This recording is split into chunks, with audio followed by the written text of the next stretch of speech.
Di tahun 2025, Interlink membangun fondasi dari ITLX Wallet, HCS, hingga sistem keamanan berstandar institusi.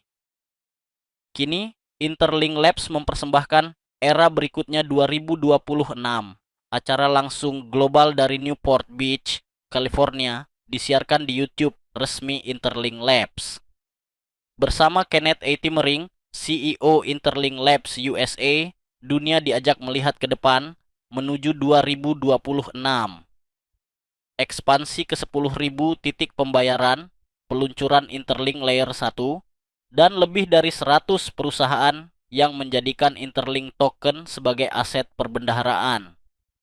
Inilah transformasi Interlink Token dari infrastruktur menjadi aset pembayaran global dan aset cadangan berlikuiditas tinggi. Era berikutnya dimulai sekarang.